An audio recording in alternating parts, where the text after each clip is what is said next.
survivors and the witnesses. You want the attackers set free. We are going through some weird stuff right now. But we have gone through weird stuff before, and I do think that we can learn from it and that we urgently need to. That's why I have been working on all these projects. That's why I've got this new podcast out, and I hope you listen.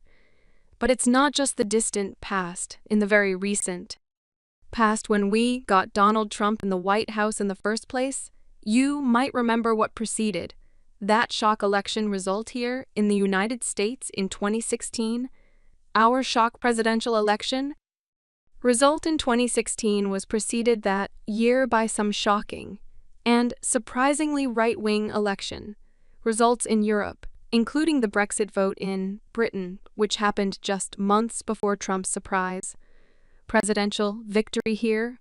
I asked Ben Rhodes to please join us here tonight. The wake of what is now, again, another round of what seemed to be surprisingly right-wing election results in Europe this weekend. Was it right in 2016 to see right-wing election results in Europe as a harbinger of what was coming for us in the fall of 2016? As President Biden balances his campaign responsibilities right now with back-to-back trips to Europe, he just got back from Europe. He heads back to Europe again on Wednesday. Do the election results from Europe right now, this weekend, have hallmarks that tell us anything about what to expect here and about how weird this is all going to get? President Biden clearly sees our connections to Europe right now as absolutely key to the future of the world. Does what's going on in European politics right now tell us something to expect about the future of our world here? Joining us now is Ben Rhodes. He's former Deputy National Security Advisor to President Obama, co-host of the Pod Save the World podcast. Really great to see you. Thanks for making time to be here tonight. Some of our viewers who may not have paid close attention to what was happening in the European elections this weekend. Let me ask you 2 questions about them. Do you think they're important for us to pay attention to? And can you just give us a rough characterization of what happened in those elections?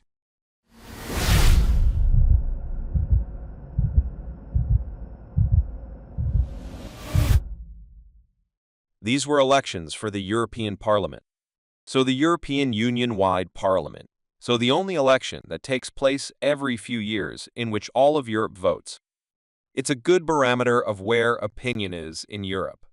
The 2 headlines are the far right made noticeable gains in the 2 largest countries in Europe, France and Germany. In France, the National Front Party, the far-right party that used to be on the fringes of French politics, emerged as by far the largest vote-getter in this election. And to build on what you're saying, this is a party that is not only far right, they have ties to Russia. They have gotten a $10 million loan from Russia in the past decade. In Germany, the F Party, which has ties that go back into the kind of neo-Nazi past of Germany, they got over 15% of the vote. Not a huge total, but very alarming given the source here. I want to be clear, in other parts of Europe, the center did hold. I think the real concerning factor is in the 2 most important countries, France and Germany. We saw these far-right gains.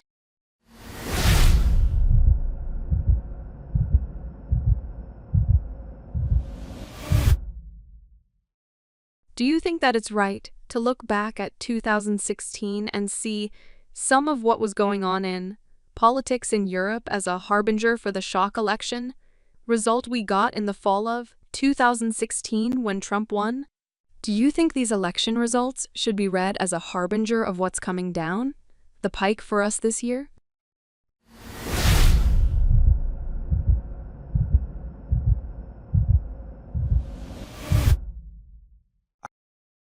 I absolutely do, Rachel. The commonality between the Brexit vote, the vote by the UK to leave the European Union in 2016, and the Trump election was that it was surprise. People did not think Brexit was going to win the campaign, and they campaigned on a kind of right-wing populist message. The slogan was "Take Back, Control." They ran against globalists and liberal elites and against immigration and was very Trumpy in its message, frankly. It kind of foreshadowed what we ended up dealing with in the fall here. I think the warning in this election, and you asked me a question when I came on to talk about my book a few years ago, about far-right parties and their commonalities around the world. You asked what lesson should we learn? I always think about that. The lesson I take from this one is that there are incumbent parties in Germany and France that have defended essentially the status quo. Emmanuel Macron has been a defender of the European Union.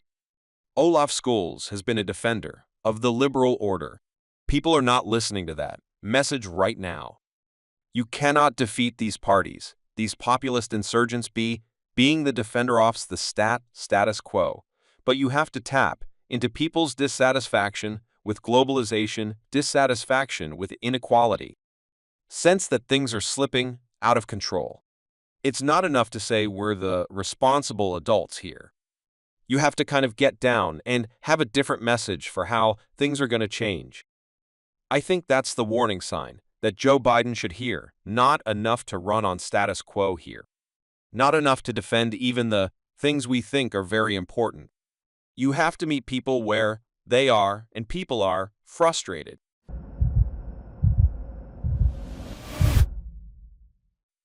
Thanks for watching this video.